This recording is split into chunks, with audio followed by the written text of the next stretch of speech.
Hey there, NFL football fans. This is the lovely Rita Sanchez, aka your option football champ for the 2023 NFL season.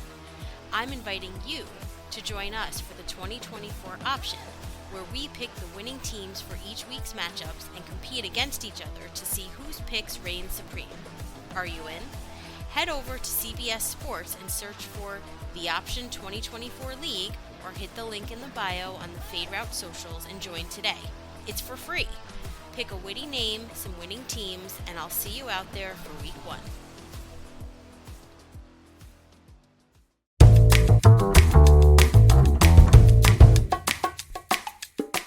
Coming at you live from the Ayo studio. Ayo. It's the Fade Route with D and Z. I am D, and we got a great show for you tonight. We're going to have a nice audience tonight. Andrew Dalton throws for 300 yards. 49ers lose without their stars. And the Major League Baseball season is coming to an end. We begin today's show with the Minnesota Vikings. Sam Darnold led the Vikings to victory against their toughest matchup this year, kicking in the skull of the Houston Texans 34-7. Sam throwing for 4 tutties. But he wasn't alone. The defense smothered Stroud. I believe their defense is number 1 in the league right now all day. And Aaron Jones had 102 yards on the ground. So what is the ceiling for the Minnesota Vikings? So we're getting close to 4 games, Sam. This is it, right? We're getting close to 4 games, Sam. This was supposed to be the game. This was supposed to be the game when the It was supposed to start to deteriorate in this game. Yeah. This was supposed to be the day that the glass slipper kind of fell off and, Broke it all just went to shit. But it didn't. And you look at the numbers, 17-28, not great. Not great for percentage-wise. 181, nothing really to write home about, right? Like, we trashed Joe Burrow for a better yardage performance. It's the touchdowns. Like, Sam Darnold throwing tutties. He put it on Jefferson. He put it on Aaron Jones. He did what he needed to do. And as much as it is Sam Darnold not fucking up, which is important, your quarterback is, he is the guy who needs to be steady Eddie. He can't be fucking up, as is Sam Darnold's career history. Like, we understand the trajectory. Like, that's why we're expecting him to fall apart, because history tells us that he does. Right. History tells us that Ryan Fitzpatrick inevitably falls apart. It tells us that Gardner Minshew inevitably falls apart. And that's what makes you a veteran backup quarterback. Andy Dalton. You don't expect a big year from Andy Dalton. You expect like a few good games and a hell of a lot of mediocre. So that's kind of where Sam Darnold is right now. He's out kicking his coverage. He's doing a very good job in Kevin O'Connell's offense. Aaron Jones is running the rock. 102, nothing to sneeze at. Didn't get in the end zone on the ground, got in there in the air. So that part is great. Kudos need to go to Brian Flores. That defense was ready to go. Stroud was smothered, like you said, mostly because the defense could pin their ears back because there was no Joe Mixon and there was no Dameon Pierce. You're down to Cam Akers, and Cam Akers is not the Cam Akers from the Rams. He's not that guy anymore. Right? Just like Todd Gurley, when he went to the Falcons, was not the Todd Gurley from the Rams. It's just not that guy anymore. He can't be that guy because of his injury history. So Brian Flores did what he needed to do, and he snuffed out a really good fucking team. Right? Houston is still really good. So as far as what the ceiling is, you can dream, you can hope, absolutely. Division title? Sure, you're in the mix. Win a playoff game? Possibly. I'm not willing to commit to anything more than that. Not yet. Because inevitably, history tells me that the bottom falls out of Sam Darnold. right? Well, the That's bottom what it used to fall out of Geno Smith too, right? The bottom is still falling out. What has Geno Smith done? Geno Smith, tell me the Lombardi trophy that Geno Smith held up. Tell me the playoff game that Geno Smith has gone to. Tell me the NFC Championship game that Geno Smith has. His team is 3-0, just like the Minnesota Vikings are 3-0. Yeah, and honestly, like, I really don't think that they'll be able to represent in the Super Bowl either. But I don't think that highly of either team. They're just kind of there. That's what they are right now. And I mean, with the injury situation, like we're going to talk about the injury situation with the Niners again. Stop me when that sounds familiar. The Niners are hurt again. The Cowboys are overrated. The Eagles, they're allergic to field goals. Like, they don't fucking kick the ball. There's really nobody. It's a 3-0 team, but they don't feel like a great team. They don't feel like a juggernaut team. The Vikings don't feel like a juggernaut team. Neither do the Seahawks. And we'll expand on that a little bit later, but you know, like, that's the life of waiting for the other shoe to drop. You know, that's what it is with guys like Sam Arnold, guys like Geno Smith, guys like Andy Dalton. Supremely talented, great arm talent, can throw the ball, absolutely can throw. You never doubt Sam Darnold's arm strength, right? It was always what was between the ears. And inevitably, between the ears is what bites him in the ass. Now, so far, he's weathered the storm against a really tough team. Let's see if he can keep that up. Yeah, I mean, you hit on some things, but I'll go back and just say that Brian Flores' defense is something that Stroud's never seen before. I mean, what he's doing with his players is, you think you know where they're going and you think you know the coverage and what they're supposed to do, and they're not doing that. And for a quarterback like Stroud, it's like, wait a minute, the safety dropped. I'm seeing two-man over here. Okay, I'm going to be able to throw over the middle of the field. Uh-oh, the linebackers just dropped. They're only rushing 4, and here comes a corner. What the hell's going on here? Like, right. And that's what's happening. It's like what teams are expecting to see from his defense, that's not what the players are doing. And they're doing an outstanding job of knowing their job on every play and knowing their role on every play. And that's why they're playing successful defense. Now, I'm a Sam fan. I've been on record here saying I have his patch rookie auto. I'm not selling that. I've always been a fan of him. What's happening with Sam right now is he's exceeding that third game, right? We said it with three, the third or the fourth game. But what's happening to Sam? He's getting coached. He's getting coached by an offensive-minded coach. Kyle Shanahan couldn't wait to get his hands on Sam Darnold, and I was on record last year saying I thought he was going to become the starter. They elected to stick with Purdy. That all worked out, but he is with Kevin KOC right now, and KOC knows how to coach. He's putting Sam in position for him to be successful. And when in doubt, find number 18. Find number 18, Sam. Don't be afraid to throw it up that way. Hit the checkdowns. Don't turn the ball over. He's got, I think, 8 touchdowns and 2 interceptions. Phenomenal. And he's got a chip on his shoulder, man. Like when they played against Carolina, he's like, that's what you got for cutting me. And I'm sure when he sees the Jets in 2 weeks, he's going to have something for them. To me, that's the benchmark. The benchmark is what's going to happen when the Minnesota Vikings go to England and play the New York Jets. That is when I'm going to make my decision on where the Vikings are going to go this year. Because that is going to be a big-time game. He's going to be facing his old team, the team that drafted him. They've got Aaron Rodgers. They've got supposedly a good defense. They've got a defensive-minded coach. Are they going to be able to stop Sam and stop the Minnesota Vikings? This weekend is a big test, too. He's playing Green Bay. Green Bay, another team that has a top defense, top 5 defense. I believe they lead the league in takeaways, if I'm not mistaken. Mhm.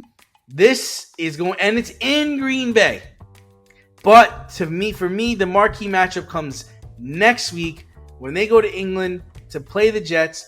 Now, ceiling for this team. I think, with Love out, it's hard to really crown the Packers because we don't know what Love's going to be when he comes back. And Malik Willis has been playing out of his mind.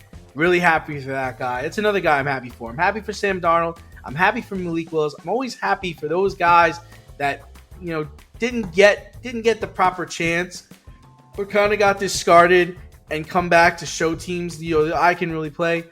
It seems to be that this is going to be a struggle year for Caleb Williams, so I don't think Chicago's going anywhere.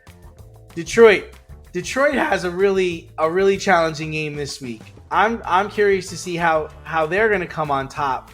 Who are they playing again? They're playing the Seahawks. They're playing the Seahawks. We're going to find a lot about Detroit this week when they play against the Seahawks. So find out a lot about Seattle too. So I'm going to say right now the ceiling for the Vikings would be making the playoffs in their division. That's the ceiling. Because I think when you go through a season, Justin Jefferson doesn't stay healthy, something happens to Jordan Addison, I can't really bank on Sam Darnold carrying the team, right? He's a supporting cast member of this team, and he's doing a damn good job. It's hard for me to see where other playoff teams are coming from right now because we banked on the Rams. The Rams are not great right now, riddled with injury. They're hurt. Yeah. The Niners, riddled with injury. Eagles, mediocre. Mediocre will win you that division. Right? Clutch win this weekend, though. That was a big win. Yeah. I thought that game was over. So they definitely gutted it out. Had a sensational run. I don't know if you got to see that. Yeah, I'm not interested. I'm not interested. The Giants have their the Giants have their running back. Figures. They have a good 26 too. They have a good 26 Motor. Devin Singletary, absolutely. You want to talk about guys who got discarded and not given a proper shot. Oh, he got plenty of shots in Buffalo. Don't give me that shit. He was their guy. There was no other guy. So did Sam Darnold. How many starts did he have in the NFL? Don't give me that shit either. With who? Who was his coach? Oh, Mr. Adam Gase. He's not a that guy who's coaching a high school down the street right now. Because he got Peyton Manning a cup of coffee, he became a fucking guru. But that's the NFL for you. Then he goes to Carolina, where they don't know their ass from their elbow. Give Sam credit, man. He's developing as a player, and no matter what happens this year, he should be able to get a second chance if they don't keep him in Minnesota. This could very well be like a Drew Brees, Phillip Rivers situation. Where, remember, they wound up drafting Phillip Rivers, and it's like, well, Breeze played really good, but what are we going to do? We can't really keep him, so we'll see what's going to happen. It should be interesting. But they can't justify keeping Sam Darnold with J.J. McCarthy where they got him. They overreached to get him. They're going to play their guy. You don't think they could trade J.J. McCarthy? You don't think there's a team out there that'd be interested in J.J. McCarthy? There might be a team interested in J.J. McCarthy. Justin Jefferson walks in at the end of the season and says, I want Sam to throw me the ball next year. Were you going to tell him, well, JJ, we kind of drafted this guy from Michigan who's coming off of an injury, and he's going to be starting in the NFL for the first time. We don't know what he's going to look like, but we want to go with him. How do you think Justin Jefferson's going to react to that? No, Justin Jefferson's a diva, so we know exactly how he's going to react. No, absolutely not. No, if he walks in at the end of the season and goes to bat for Sam, Sam's going to be the starter. Don't get it twisted. You got a rookie coming off of an injury. I don't know what that guy's going to look like. And Caleb Williams, we see what he is. So you think JJ's going to do better than that guy? I don't know, man. The bar is low. The bar is low. But the bar is low, but you know what? You know whose bar isn't low? Jaden Daniels. That was a hell of a game against the Bengals. So he had almost a perfect passer rating. He did. So there's something to be said about that. He looks really good. That's another team that's putting he's got weapons. I even said it last year. The Commies have players. They have talent. I love Brian Robinson Jr. I'm so mad I didn't get him in my fantasy league. I love their team. Austin Eckler's out, but he's their backup. Their backup running back is Austin Eckler. Come on. Come on. And Scary Terry, They're playing really well. But we mentioned Minnesota, but let's discuss the remaining undefeateds in the NFL. Besides the Vikings, we have the Chiefs, Bills, Seahawks, and Steelers. So who is the most impressive so far, and who will be the last undefeated team standing? Ooh. Let's go with the least impressive so far, and believe it or not, that's the Kansas City Chiefs. They are so lucky they're not 0-3. You got Likely's foot, you got another foot, and you got a pass interference. That's the one thing that's fucking keeping you 3-0. Mm-hmm. As far as, I mean, they look sluggish. So that's what you're not impressed with them winning close games? No. I'm not impressed with them winning via luck. They're getting best. People have to. People are throwing their best at them, and they're still coming home with a victory, even when they go on the road. But that's not impressed. Baltimore, if Isaiah Likely was a size 11, they would have won. So there you go. If Isaiah Likely was a size 11, well, that just ties the game. Z, that ties the game. It doesn't win them the game. Harbaugh's going for 2. You know, Lamar. What do you want to do, Lamar? Hey, Lamar. What do you want to do? Are you calling me? Me? No, the other Lamar. Yes, you. So I'm looking at offensively, Buffalo's humming right now. You know, they've scored the most points in the league. That's impressive. And really not putting up like flashy numbers. They're pretty efficient all the way around. They're 14th in passing yards, 14th in rushing yards. Not enough that doesn't really blow you away. Mm-hmm. But they're still dangerous. Mm-hmm. But you look at the Steelers and the Seahawks, right? Mm-hmm. Steelers averaging 8.7 points per game. That's not sustainable. No fucking way is that sustainable. They're scoring 17.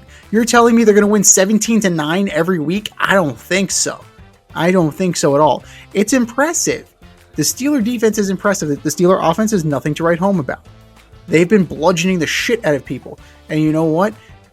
That works in their division. That plays in their division. That's what they do. That's what that division does. They beat the shit out of each other. But ain't no way is 8.7 sustainable. No goddamn way. And that leaves me with the Seahawks. 3rd in passing yards in the league. Not great on the ground. Kenneth Walker hasn't really gotten it going yet. Charbonnet hasn't really gotten it going either. Charbo's good. Hasn't gotten it going to where they need to, though. He's leading the team with 141 rushing yards. Woo! Woo! Yeah, 3 touchdowns and 141 rushing yards. So there's something to be said for that. But they score. They're 9th in the league in scoring, and they're 4th in the league in points against at 14.3. So to me, Seattle is way more impressive because of the fact that it's balanced. And they're doing this with a rookie head coach in Mike McDonald. You know, he's has to replace Pete Carroll. He has to replace the legacy that was there, the Legion of Boom, Russ, and, you know, what we've known for the past, 15 years? Like, he has to replace that on the fly. And he's bringing that Baltimore Raven grit and toughness there. That's what he's doing. Geno's balling out. As of right now, I mean, it's a cakewalk to the division. Obviously it's not going to stay this way because the Rams are going to get healthy. The Niners are going to get healthy. But as of right now, you got to be impressed with the Seahawks because it's the most balanced. Now, the Chiefs will most likely be the last team standing. Just because they're the Chiefs, they have the pedigree, they have the pelts on the wall.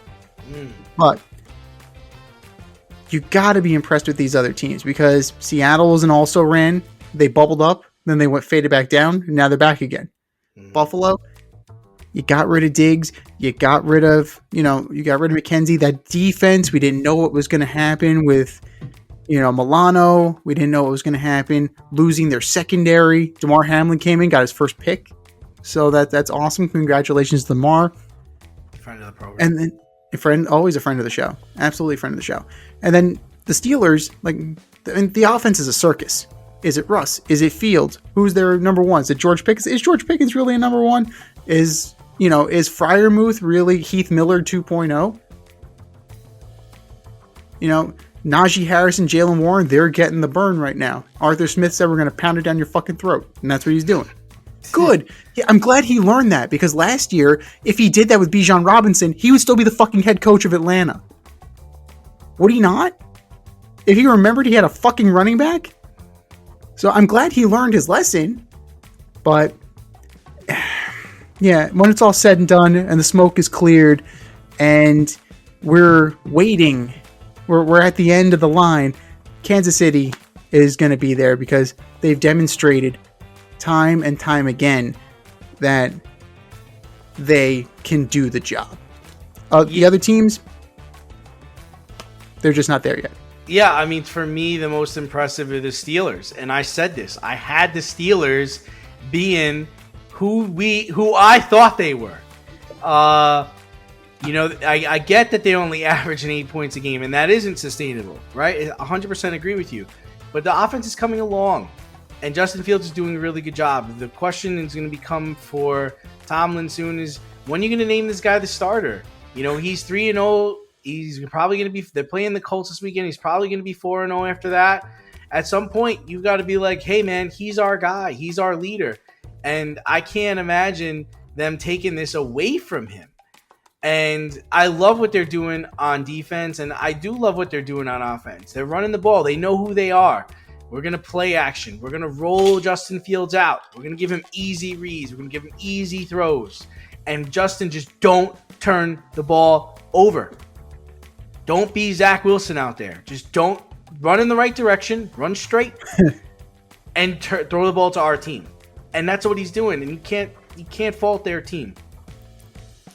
Now, as far as who's going to be the last one standing, you know, the Chiefs have been really cutting it close lately. So it's hard to say that they're going to be the ones that are the last one standing. I think the last undefeated is probably going to be the Bills.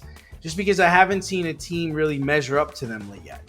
You know, they're blowing people out. They're giving everybody they play a hard time. So Josh Allen, MVP so far, just everything he's doing is amazing.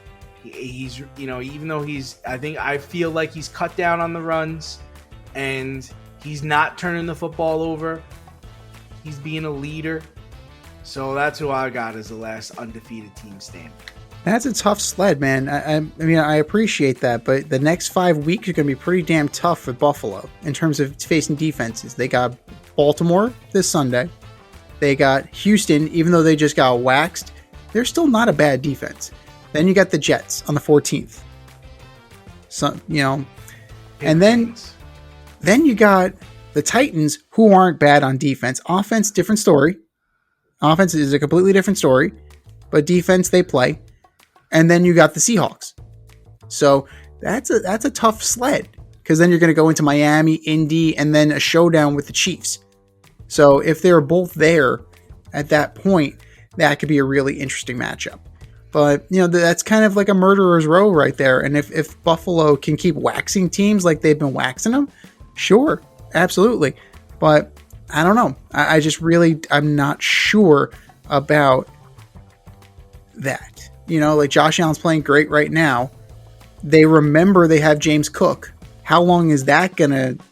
That's the key to this. How long do they remember they have James Cook? Because the moment Josh Allen plays hero ball and becomes the leading rusher on the team again, that's when shit's going to go south for Buffalo. For sure. And we always see that whenever we absolutely don't need to see that, that's exactly when we see it from Buffalo. Well, he's got an offensive coordinator now in Joe Brady, who's doing a good job of getting the ball out of his hands and giving it to Cook. So maybe he's matured enough, or maybe he's realized that he can't do this all on his own. We're all busy these days and wear a lot of hats, myself included. I'm a teacher, a podcast host, and a chef instructor. But there's one thing we all have in common. We all have to get dinner on the table. And if you need a little inspiration in the kitchen, check out As You Eat It, only on YouTube, hosted by me, Chef Z. I invite you into my home and show you methods designed to empower and inspire you in the kitchen. Cook how you want to cook, eat how you want to eat. Eat as you eat it. That's A-Z, you eat it, only on YouTube. Check it out and let's get cooking. speaking of standings, the Niners, they're barely standing. The Niners injury train has made an early stop this year, and the Rams took advantage of it, besting the defending NFC champs 27-24. No Debo, no Kittle, a banged-up Nick Bosa, and CMC's going to Germany to seek a second opinion on his Achilles. How can the Niners withstand yet another run of devastating injuries and stay afloat in the NFC? Where the hell is Brandon Ayuk? Where are you at, man? Where are you at? Jennings came in and just ran the show last week. What the hell was that about? Well, I mean, say what you will about Jawan. Jawan Jennings is a good. I told you not to sleep on Jawan Jennings at the beginning of the year. Like he's the deep cut, right? And he is, you catch 3 fucking touchdowns, yeah, you're on the map now. Just like the running back 2 weeks ago, Yeah, you're filling in for Christian McCaffrey, but now you just made a name for yourself. You absolutely just made a name for yourself. But how far can they go? With Jordan Mason as your starting running back and your number one wide receiver is allegedly Brandon Ayuk. 5 for 48. What? No, absolutely not.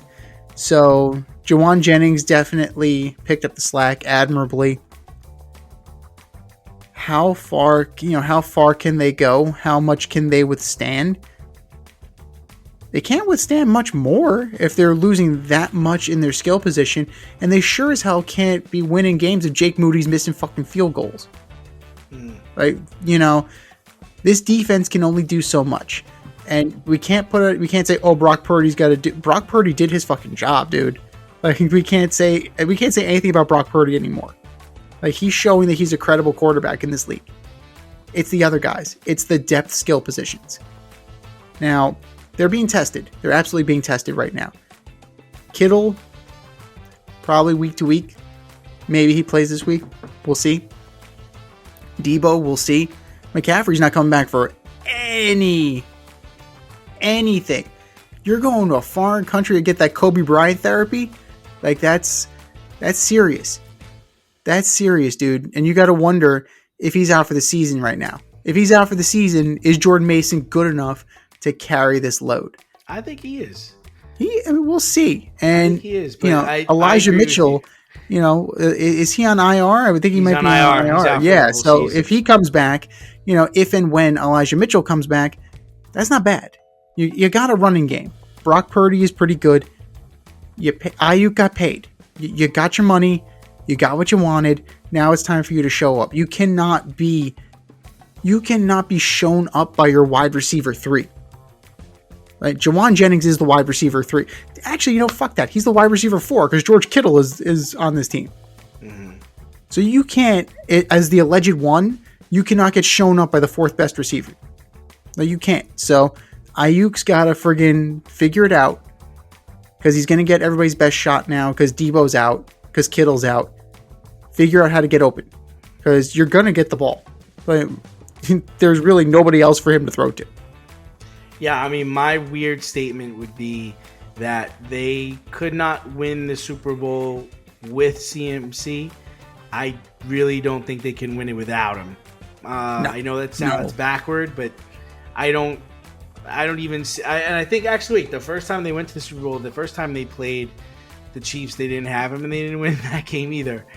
No, they didn't. We've talked about this. Kyle Shanahan's offense gets people hurt. People get hurt. And Debo's a big dude, but he also takes some big shots. I mean, you're talking about a wide receiver that you're throwing in the backfield and having him run like ending arounds and reverses, and even sometimes they give him the ball on the goal line. Mm-hmm. It's not surprised that he got hurt. Kittle's a problem because it's a hamstring. I don't like hamstring injuries and I don't like toe injuries.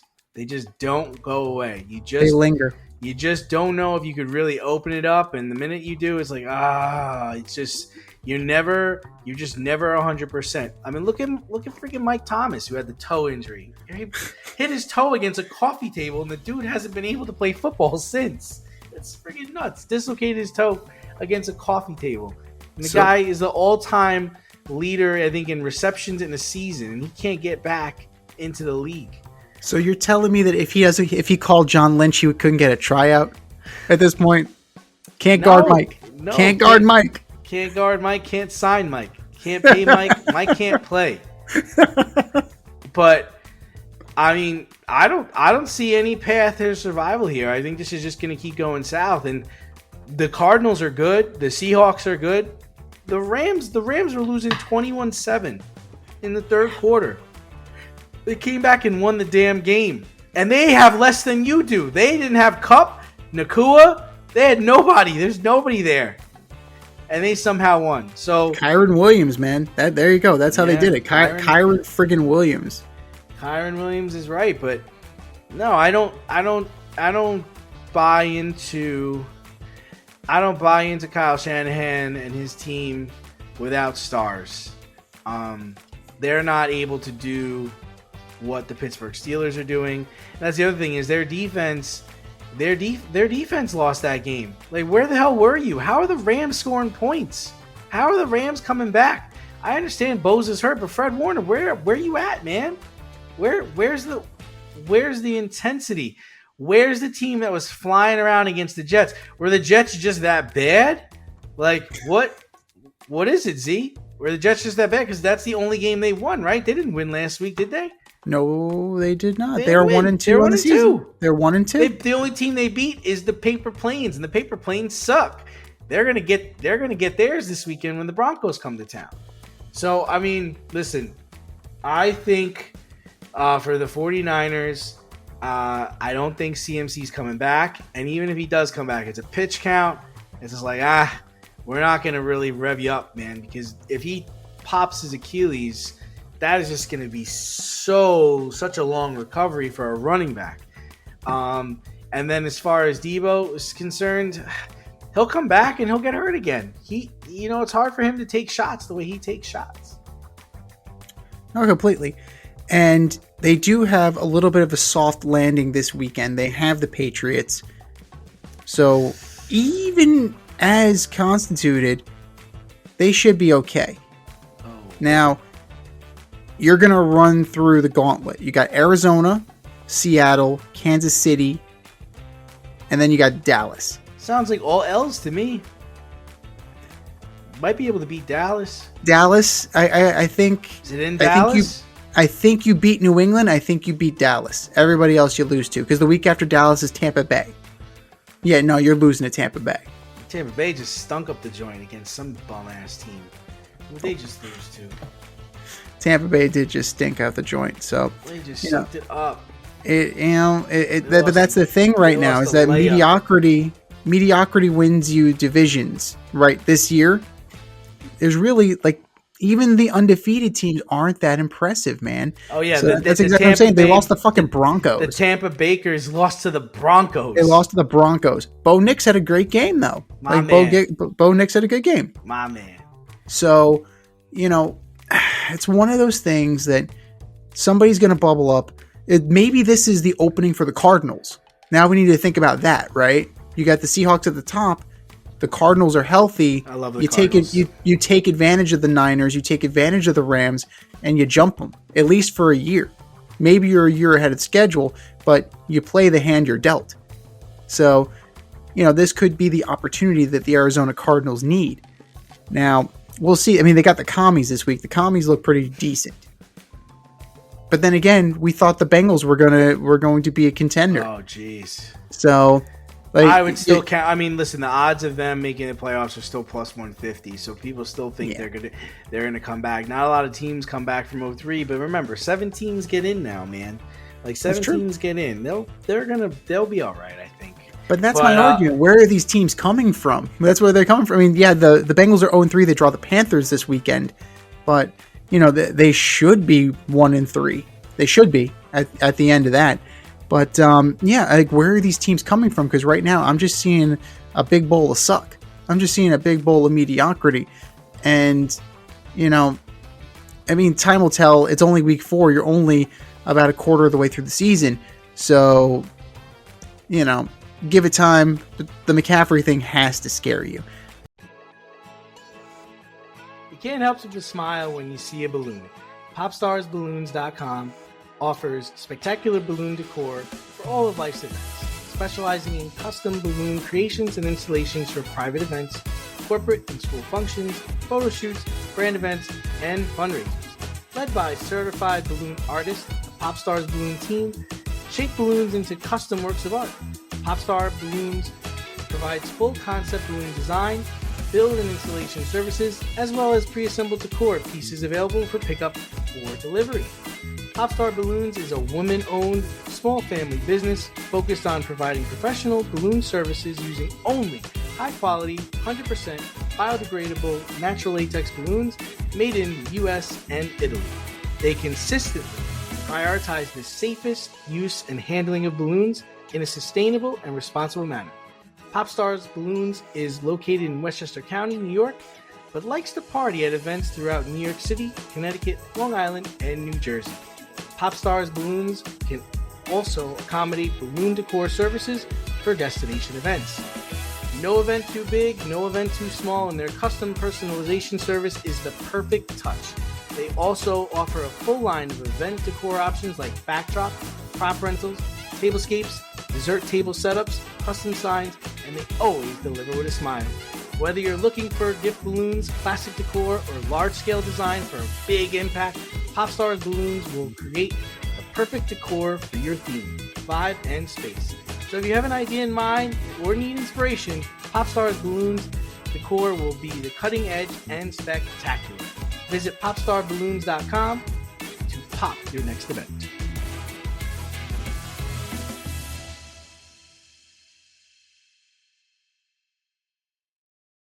Now, we just mentioned the Panthers, didn't we? How about that? So, now for something completely different, right? The Carolina Panthers won a game. Woo! I think I wet my pants. Andrew Dalton led the Cats to a 36-22 victory over the Raiders on Sunday. And after the game, Raiders head coach Antonio Pierce indicted his team for making business decisions during the game. And that he, in turn, would make business decisions throughout the week. What's the bigger story? The Panthers win or the Raiders dysfunction? The Raiders are a non-story. I think the Panthers are, but the Panthers are the story, but let's not give them a break. There's some dysfunction there too. I mean, if you think about it, right? They didn't let Bryce Young play at all in the preseason. No. Then he plays 2 games and he doesn't do well. And you bring in Andrew Dalton, who's like what? If you take all the quarterbacks that are there today, right? He was an average quarterback 10 years ago. But amongst these guys, he's a thrower, man. He's a thrower. Nobody was ready for him to throw in the ball like the Red Rifle he was. No. And there's no tape on Andrew Dalton in this team. And he was giving it to the guys. He was getting Thielen. He was getting Deontay Johnson. People had to respect the run game. Like, oh shit, the Panthers look legitimate. But listen, I really think that the Panthers are failing Bryce Young. I think that's the bigger story here. Because you said one week that he's your guy, you're going to stand behind your guy. Then a couple days later, you say you're going to start Andrew Dalton. Now Andrew Dalton has this great game. Now what are you going to do? Now start Andrew Dalton. So now what's the path for Bryce Young? Like, he's still in his rookie deal. This is his second year. You're not going to be able to, even if when this season ends, you're not re-signing Andrew Dalton. So what are you going to do? You're going to pull the Jets thing, and you're going to go get another veteran, and then have Bryce Young be the backup. And then when the veteran messes up, you're going to bring in Bryce Young and have him start again? Like, what's the plan here, guys? The thing is that Dave Canales has no tie to Bryce Young, right? This is his third head coach, his second GM. This GM didn't want Bryce Young. This GM didn't draft Bryce Young. That was the other guy. That was the other guy. Frank Reich didn't want to coach this guy. It was Jeff Fisher and Jared Goff all over again. How do you not ask the fucking coach, who do you want? You want Stroud or you want Young? That's an organizational failure. I agree. But going back to what we were saying, you play the hand you're dealt. This is the hand you're dealt. And Bryce Young, 84 fucking yards. No, you got to sit. Goodbye. Sit. Nah, the numbers are awful, Z. Yeah, you can't they're justify awful, but it. they're not his fault. Like, I don't blame him. He does share a percentage of the blame. I'm not saying it's all on him, but you know what? Talent, superior talent. What do you want him to do? Superior talent. Hang on. Superior talent can overcome this shit. Like all of this bad play. Oh yeah, like Trevor Lawrence. Is that the superior talent you're referring to? No, he's mediocre too. So what? Stroud? Look at how he played last weekend. Yeah. Like, come on. Look at the bigger body of work. You're entitled to one game. Bryce Young has had 18 of them. So what's the bigger sample size? The one stinker that CJ Stroud put, or the 18 shitty games? Okay, would you rather have Stroud's talent, or would you rather have Bryce Young's talent? I'd rather have CJ Stroud. Right, he's got talent around him. That team was built and no. ready You said a quarterback. Whose talent? I would rather have CJ Stroud's talent. Oh no, I'm talking about the talent. The guys around him. Yeah. The guys around him. It's a wash. You're crazy. He has Joe Mixon, Cam Akers, Tank Dell. Are you kidding me? That you'd rather have the Carolina Panthers clowns than those guys? The cupboard's not bare in Carolina. I didn't say it was bare. I'm saying you're telling me you want to turn around and hand the ball off to Chuba Hubbard rather than fucking Joe Mixon? Joe Mixon going to pick up the blitz. I don't know where Chuba Hubbard is. I don't even know where he is. Did he even break the huddle with us? Where is he? Like, are you kidding me? You gonna trust Adam Thielen going over the middle? Or are you gonna trust Big Tank Dell going over the middle? I could trust both of them going over the Adam Thielen. You're making Adam Thielen out to be a chump. Adam Thielen has been a good receiver in this league for years. Remind me where he got drafted. Remind me when he was drafted. Oh yeah, that's right. He was undrafted. Yeah, and what's your point? And Tank Dell, was he drafted? He played for a program? Like, come on, you can't really say so. You can't. Jamarcus Russell played for the program, right? He was number 1 overall pick. Tony Romo was undrafted. This don't mean shit, buddy. It doesn't mean jack shit. Better defense, Houston or Carolina? Houston. Better coaching, Houston or Carolina? Houston. Now, what you said, what talent do I want? I'm just adding. I'm adding to my argument that I'd rather have the skilled players on Houston. I'd rather have the coaching staff on Houston. I'd rather have the defense on Houston. Like, he was just in a better situation. Swap places. Bryce Young goes to Houston. CJ Stroud goes to Carolina with these group of scrubs, as you like to think they are. Does CJ Stroud do what he does in Houston? I think he does. Because he's more talented than Bryce Young. I think the teams are 500 teams if that happens. They're both 500 teams. Bryce Young's team in Houston would be a 500 team, and Stroud would be able to play with that Panther team to a 500 level this year with Canales, not last year. So that's the way I see it. Well, here's the thing. CJ Stroud with Frank Reich. Frank Reich is a competent quarterback coach in this league. Like, you actually give Frank Reich a quarterback that he wanted to coach? Mm-hmm. That's a different story, man. I just don't know if the surrounding players would have been up to the task and up to the challenge. It's not easy playing with a rookie quarterback, man. No, it's not. It's absolutely not. But you know who has that experience? Andy Dalton. Let's take it back. Andrew Dalton. Well, he was Andy when he came into the league. When he was a young Red Rifle. When he was, the ginger gunslinger. Like, that's what he was. And, there's a lot of maligning of Andrew Dalton's name. And we've been trying to correct that. We have been. But, it's about time you start giving Andrew Dalton some fucking respect around here. I love it. Yeah. I love it. I'm just trying to say, I think that's the bigger story to me. It's not Antonio Pierce and the garbage Raiders, because their team is garbage, and they should really, I don't know what they're going to be doing. Let's talk about these business decisions. You have Gardner Minshew. He's a stopgap. He's not going to be able to win you a championship or win you a division. He's going to be good, but that's like Sam Darnold good until they get the tape on you. We're still, we talked about earlier, what's going to happen in game 4. I don't know. We're supposed to break in game 3, but with Gardner Minshew, it's already falling apart. The tape's out on him. We know what he can do. We know what he can't do. All I can say is listen, Adams is a stud. Bowers is a stud. They don't really have a running game. Their defense actually plays pretty damn good defense, but you're limited. You're limited to what he's capable of doing, and he's just not capable of doing much. Well, I mean, he is the prototypical backup quarterback. He's Ryan Fitzpatrick. He's Sam Darnold. He is that guy. Now, I'm just surprised. I'm interested about the business decisions that Antonio Pierce is talking about. So what are you entailing? What are you referring to? Are you referring to Jacoby Myers? You're referring to Devontae Adams? Who's leaving? What business decisions are you making and cutting off the nose to spite your face? Who's going to a better situation this week? So is Devontae Adams finally going to be a Jet? Is Jacoby Myers going to go elsewhere? Is he going to end up in fucking Dallas or something? I don't know. Garrett Wilson would lose his fucking mind if Adams went to New York at this point. Because you can already tell that Adams is really frustrated with the offense right now. Yeah. Because it's like, dude, what are you doing? Like, who are you throwing the ball to? Like, why is Lazard catching touchdown passes?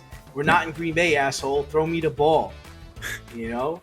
It's crazy because I don't know if anybody noticed, but it was towards the end of the game, and you could tell that they had a run play called for Bryce Young to score the touchdown, and Rodgers just dropped back and he just threw it to Garrett Wilson. Just pretty much just threw it to him. And he caught the touchdown, but Garrett was like, that wasn't even the play call, man. Like, you guys aren't even featuring me. Get the fuck up on out of here. Like, you want to talk about that Adams stuff, but I think the Raiders really missed on getting a better backup. Why didn't they get Joe Flacco? Joe Flacco would be great in that offense. He would just chuck the ball up to Adams all day long. Like, what does Gardner Minshew got that was the direction you wanted to go in? It's a good question because he's not really that guy. He's not the vertical passing game guy that the Raiders are. Right. Exactly. Like, you don't have Josh Jacobs anymore. Like, nope. You don't have a running game. You're pretty much saying, we're going to throw it. We got Jacoby Myers. We got Adams. We got Bowers.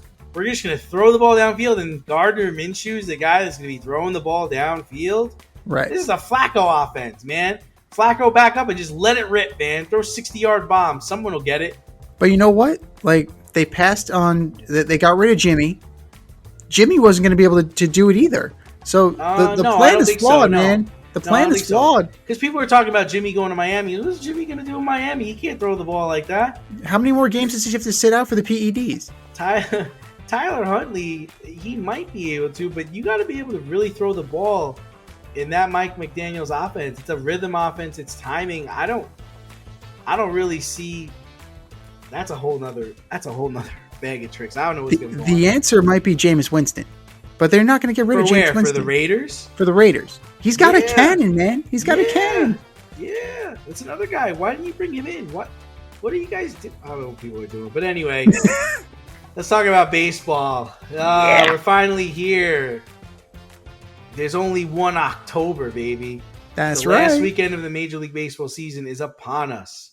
How could you not get romantic about baseball? Several teams have clinched, but there are multiple playoff spots still up for grabs. When it's all said and done and the smoke is cleared, who's in and who's out? And staying back, there's a hurricane coming through. So if you guys didn't know, the Mets and Braves have been postponed for the next 2 days really because of a hurricane. Now, the Braves are home, but I don't know how the Kansas City Royals are getting into Atlanta to play these games. So that's 5 games that are negatively impacted by weather. And these are 5 games that include 3 potential playoff teams. So that is very interesting, and we'll do our amateur Jim Cantori shit later. But I marvel at the Detroit Tigers. Yeah. You traded Flaherty, you traded Canna, you traded Chafin, you punted. You selectively punted, right? And here you are, statistically tied with the Royals for the second wildcard spot in the American League. The Yankees are in, the Guardians are in, the Astros are in. We called that one. And the Orioles are in. They're clinched. They're done. You got the Royals, Tigers, Twins, and Mariners vying for 2 spots. So, of who's left? How about the Rangers being eliminated? Oof. Yeah. Ooh. Ooh. That's rough. Ooh. Yeah, that's a bad end for the American League and world champions. So, but you know what? Injuries. Like you talked about it before in our production meeting with the Braves. Injuries matter. Like DeGrom is finally on the mound again. Scherzer's finally on the mound again. You're losing guys left and right. But when the smoke is cleared in the American League, it's hard not seeing the Tigers and the Twins right now. Because I think that the Royals and the Braves, it's going to be a friggin' dogfight. I think that the Tigers have...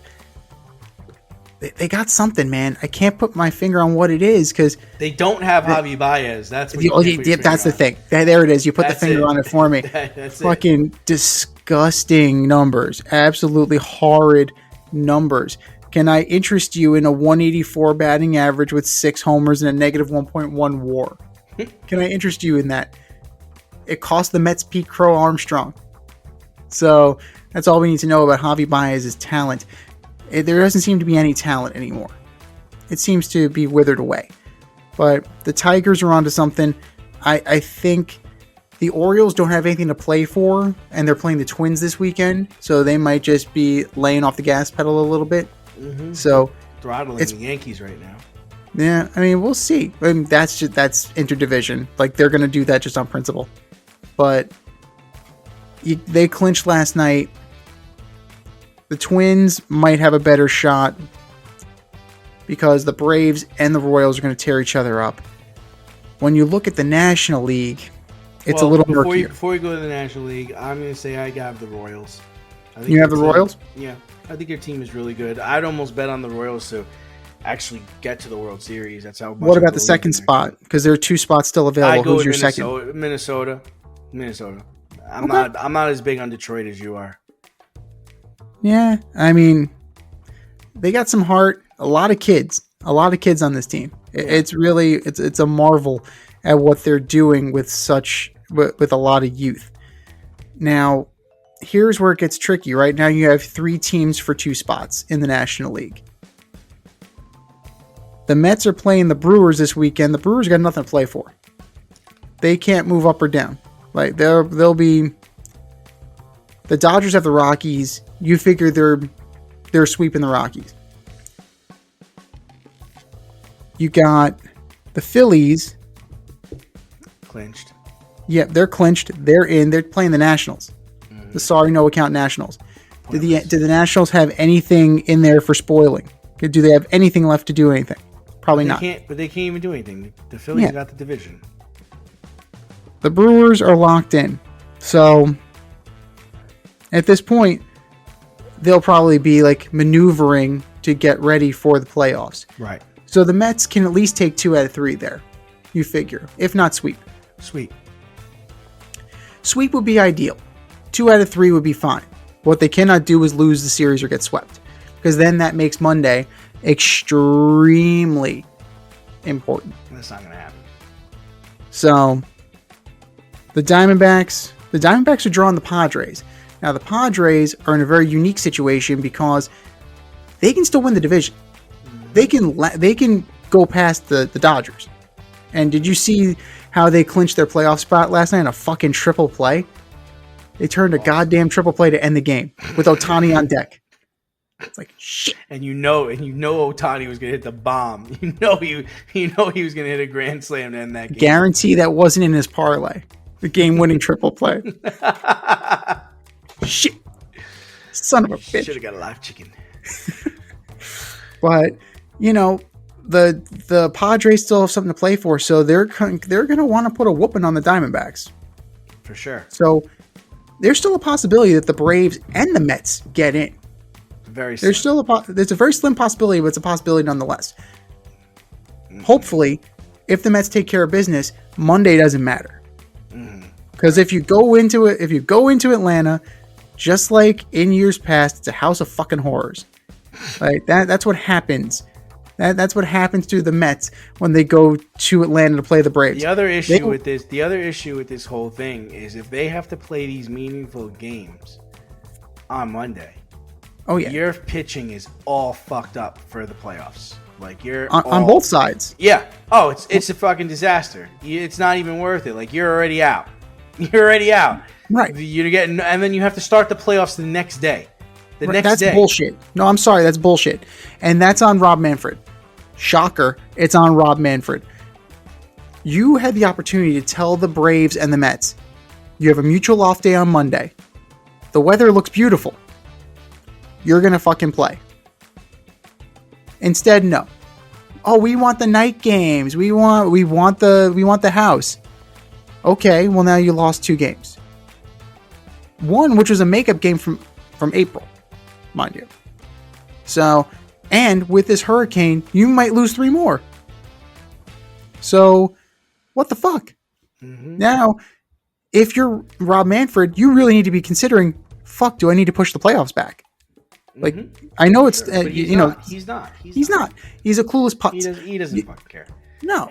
How do these 3 fucking playoff teams like, nah, fuck them. Nah, fuck them. It's okay. Yeah, well, I have the Diamondbacks and the Mets getting in. That's what I have it. But let me ask you a question. How do these Mets compare to the 2000 Mets?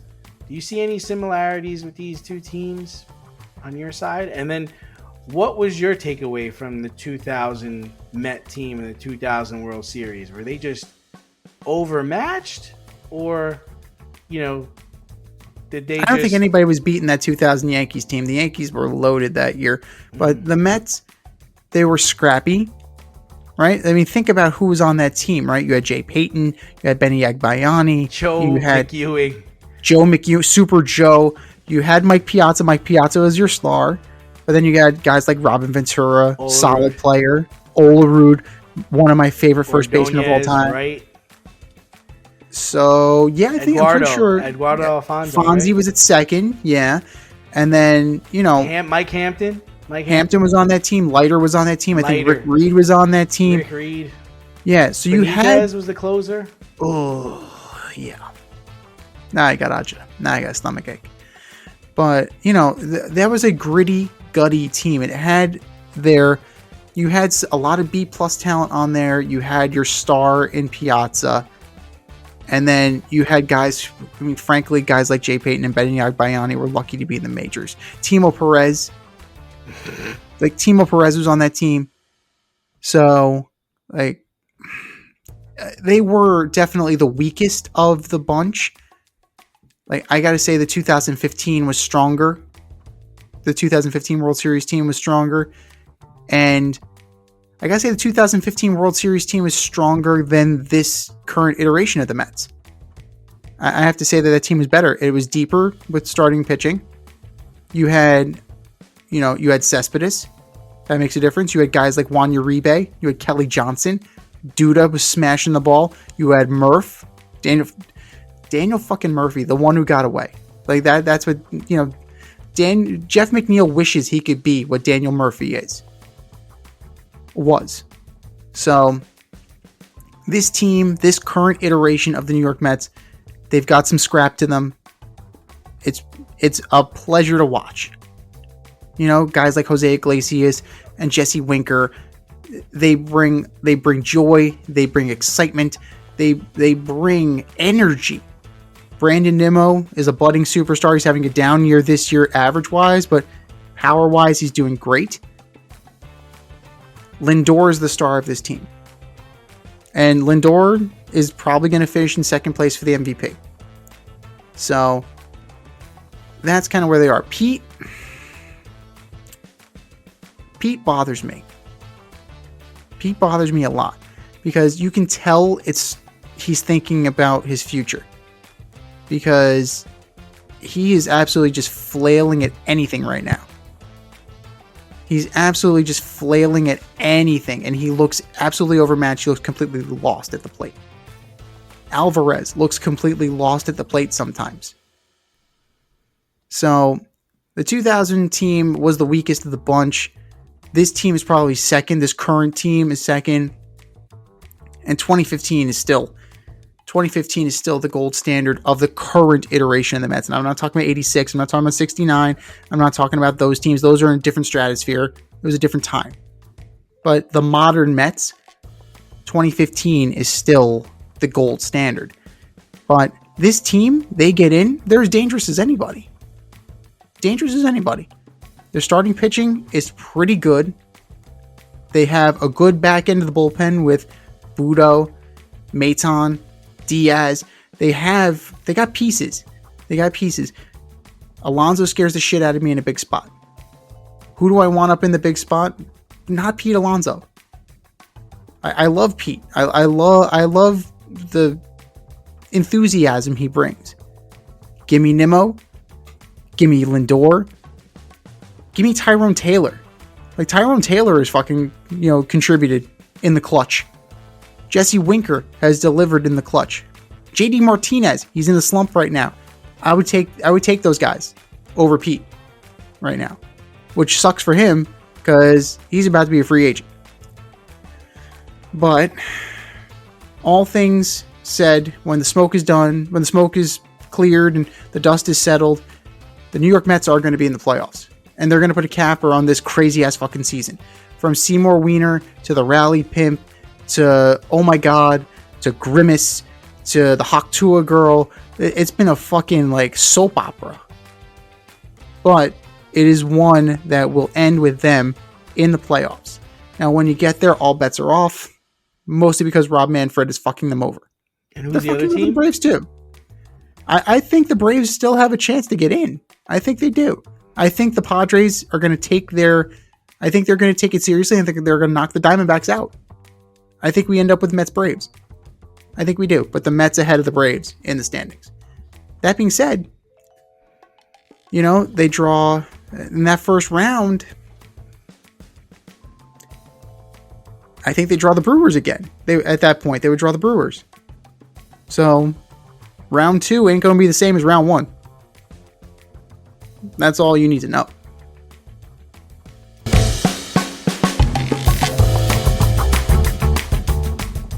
When owning a home, it's important to have heating and cooling professional available when things go wrong.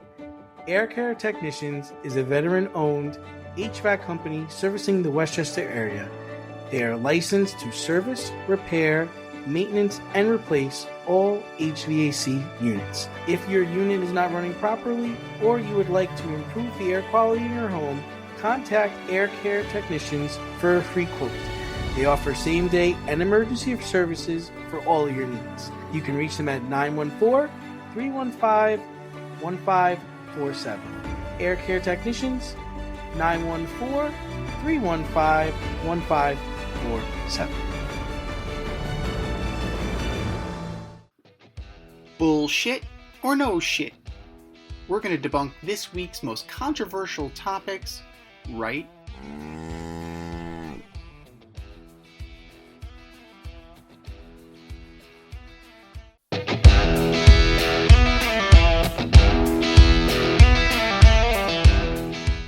All right, boys and girls, we have a statement. It's either bullshit or no shit. Bullshit or no shit. Number 1. Travis Hunter is the best player in college football.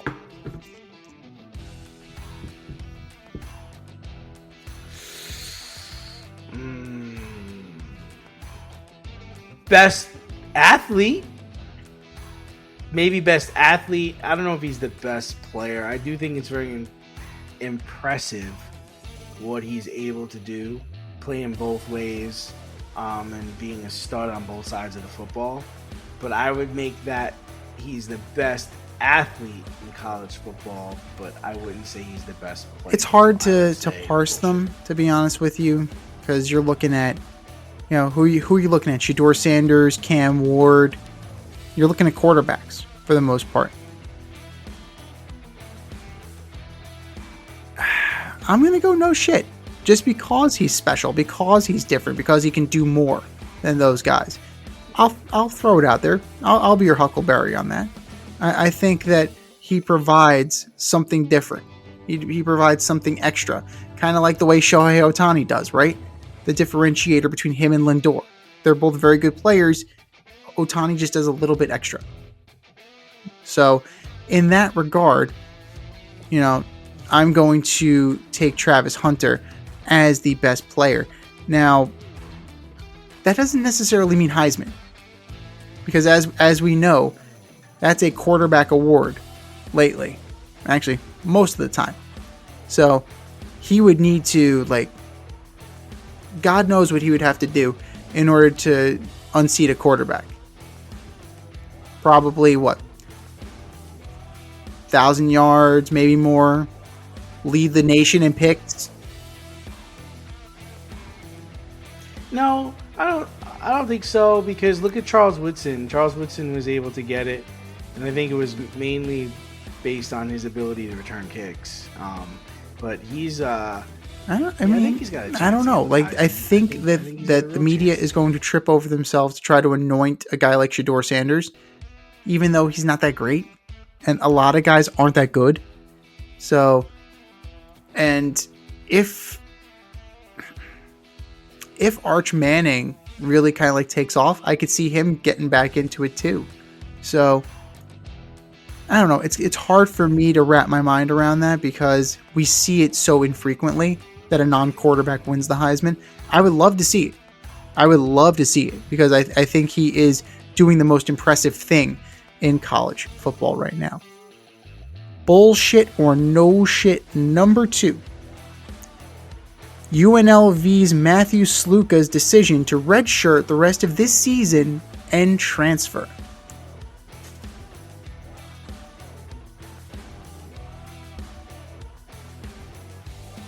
So what are we trying to say?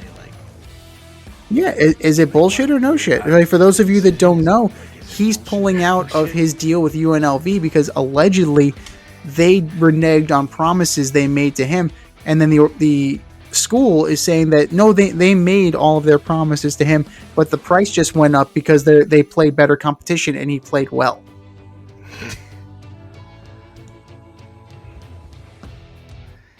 Yeah, so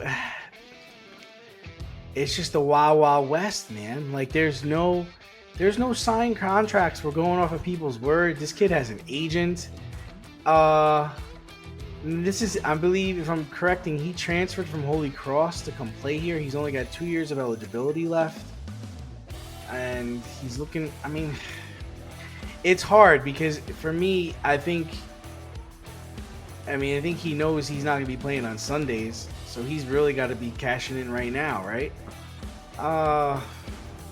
You're going to see a lot of this. There's nothing to stop them from doing this. Teams are going to have to eventually get a person to run this and keep track of all this. So I'm going to say no shit. He's trying to say that he wants more, and what are you going to do? How are you not going to give him what he's asking for? I don't believe he's making this stuff up. Well, he wants more, and this is who you got in bed with. So, yeah.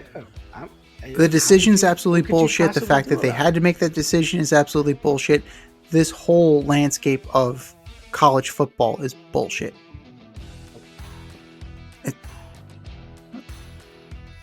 It's a mess.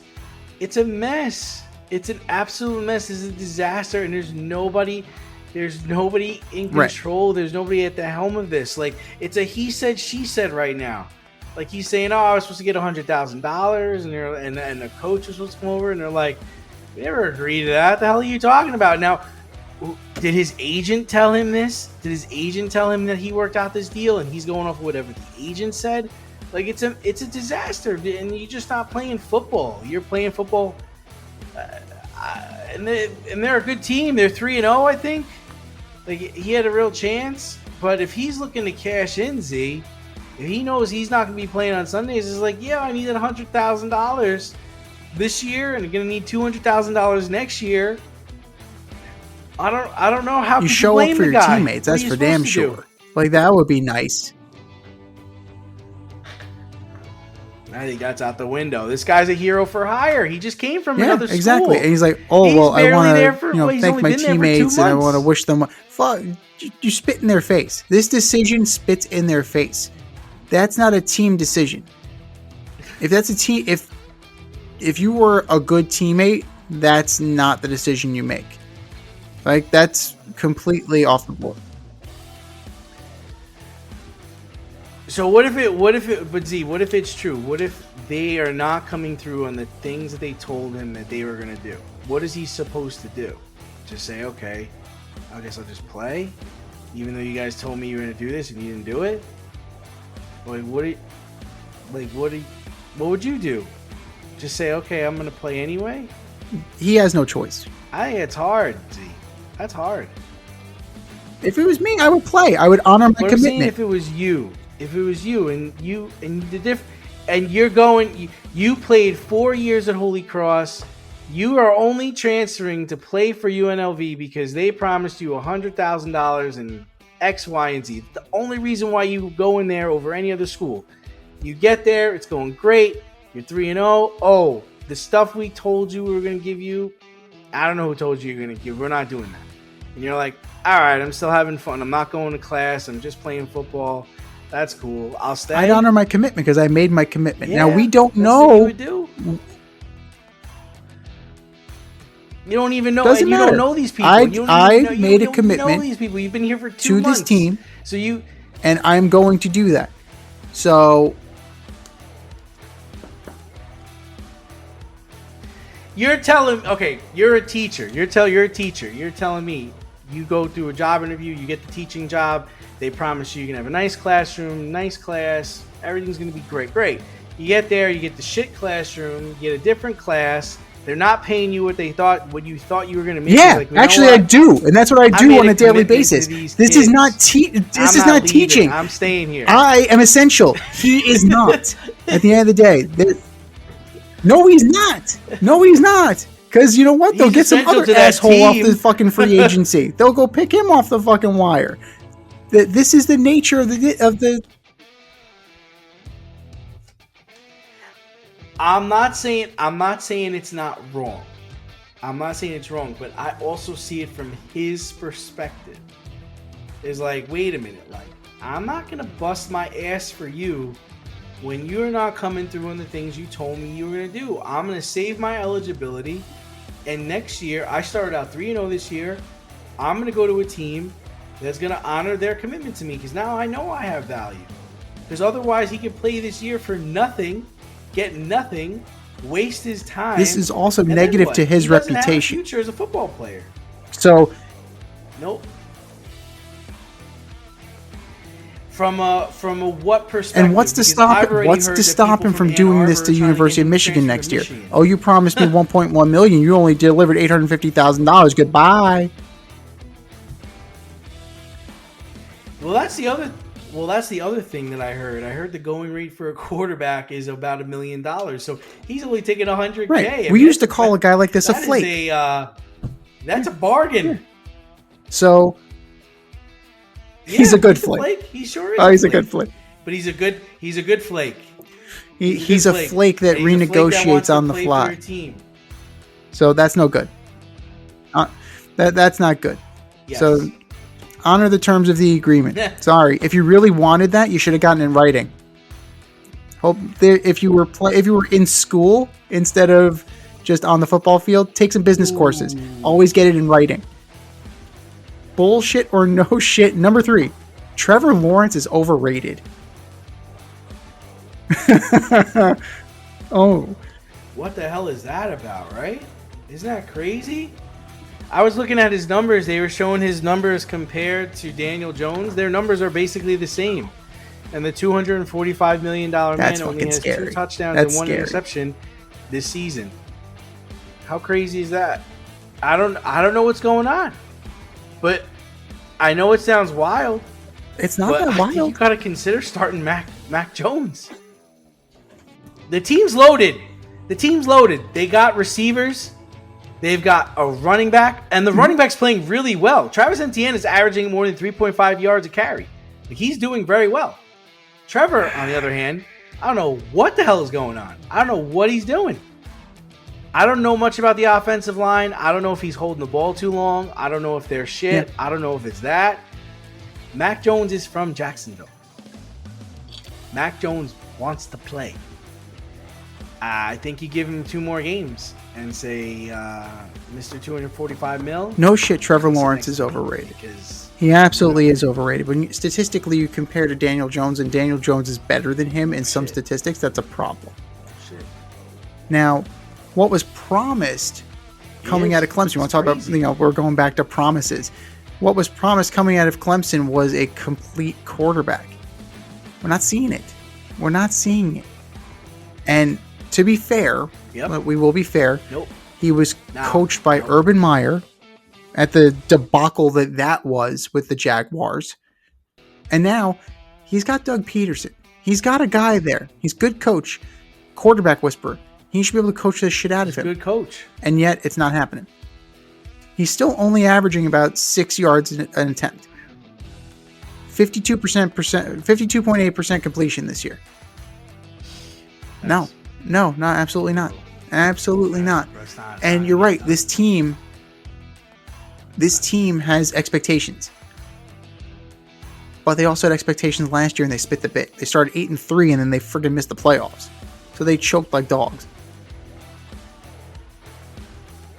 Yeah, he's like 1-7, 1-8 in his last 9 games, something like that.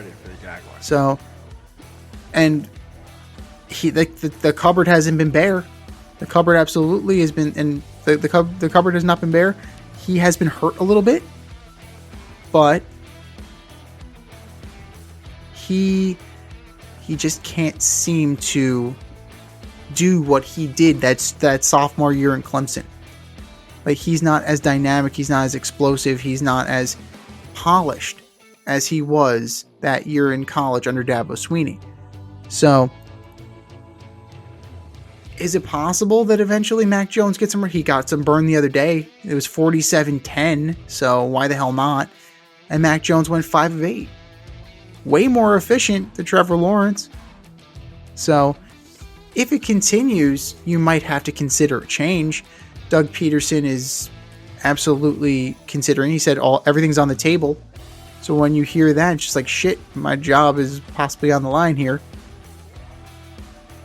But, yeah, it's just a situation where Trevor Lawrence has not grown enough to match the hype that came with him coming out of college. So, is there time for him? I mean, sure, why not? There's, we're watching potentially Sam Darnold blossom in front of our eyes, right? We watched Geno Smith blossom 2 seasons ago. So it's possible. It's possible. Anything is possible. But as of right now, absolutely overrated. Complete no shit. Completely no shit. He's got to get better. And there really is nothing else to say about it because he's on a team that's ready to go. He's holding them back right now. And that's the biggest slap in the face of all. Yep.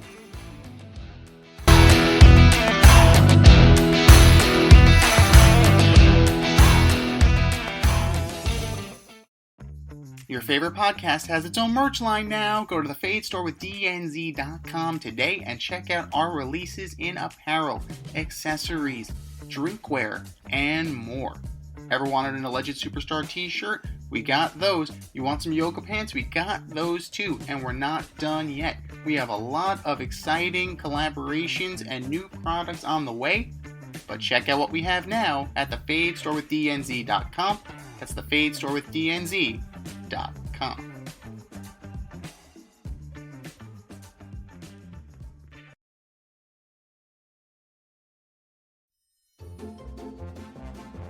Who's the best of the worst this week in sports? The Fade Store presents the Alleged Superstar of the Week Award.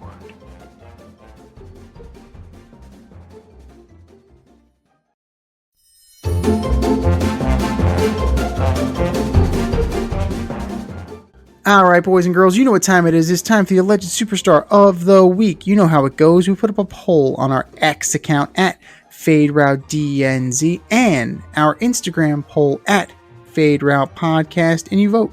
And you vote, and you vote, and you vote. And the winner of said vote gets a shout out on this here show and takes home the coveted ass trophy.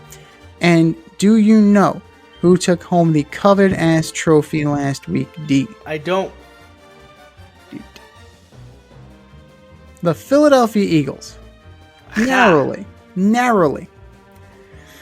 Narrowly taking them over the top.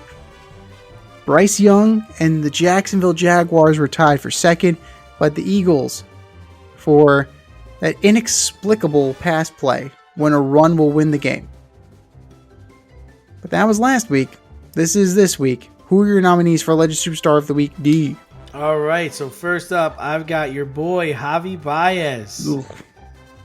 Man, this year he was batting 184 in 272 at-bats with 50 hits. The team decided to DFA him, and guess what? The Tigers could possibly make the playoffs now.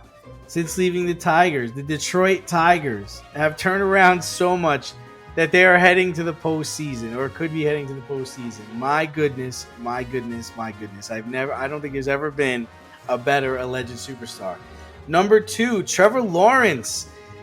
10 points against the Bills, 2 touchdowns, 1 interception in 3 games for the $245 million man. Trevor needs to do better. Just do better. And my last one are the 49ers. I know they didn't have all their players, but at one point they were up 21-7 on the Rams, who then came back and won the game without any of their players. No Kupp and no Nakua. And they didn't let that stop them. So the 49ers, you are my alleged superstars of the week. What do you got, Z? Yeah, those are great choices. You really can't go wrong with any of them. I'm going to start with Jerry Jones. That guy. Your team gets thrashed by the Ravens. Yes, you come back, but the Ravens had their way with you and your soft-ass defense, particularly Derrick Henry. And then, Jerry Jones, you're on record saying that you couldn't afford to bring Derrick Henry in. You're a fucking billionaire. Are you kidding me? What kind of horse shit is that? Oh, I know why you can't afford him. Because Dak and CD have all your money. Now, maybe if you had complimentary football, your team would be better than 1-2. Maybe if you paid for a GM, your team would be better constructed, and they'd be better than 1-2. Food for thought, Jerry. Food for thought. Jerry Jones, you are my alleged superstar of the week. Number 2, the Pittsburgh Pirates. DFA'd Rowdy Tellez, who's not having a great season, but that's not really the point. The point is, he was coming up against a bonus. He was about to earn an extra $200K if he made it to 425 at-bats. What number did he make it to? He made it to 421. They cut him 4 at-bats short. And he's been shit for most of the year. Why is he even on the team? If you were that concerned that he would get 425 at-bats. So you cut him with 421. You don't even tell Derek Shelton, listen, we're going to pull a Russell Wilson, just put him on the bench, forget he's there for the remainder of the season. That would have been way more dignified, because now guess what, Ben Sherrington, GM, guess who's going to have a bad relationship with free agents now? Because that's how you deal with players. Pittsburgh Pirates, you are my alleged superstar of the week. And last but not least, CJ Abrams. Ooh, this one's bad. This one's bad.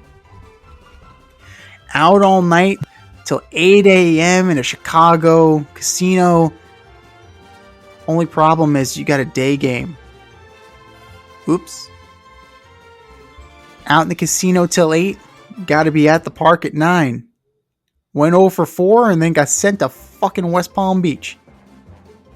So, it's not a vacation either. That's where the high A ball team is.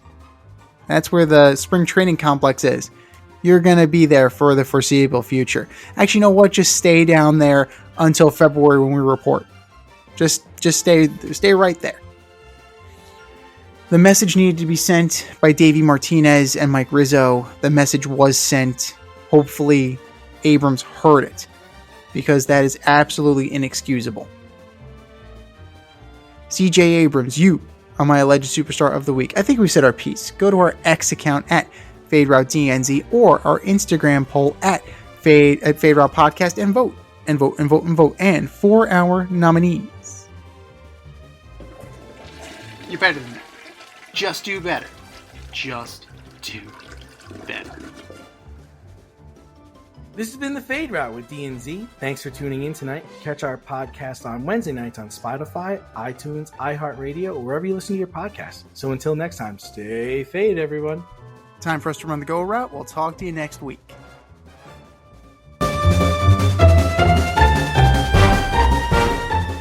Thanks for listening to this episode of our podcast. If you liked what you heard and you want to hear more, be sure to like and subscribe on your favorite podcast platform. Leave us a review, rate us 5 stars, turn on subscription notifications, and share on social media. Tell your friends and spread the word.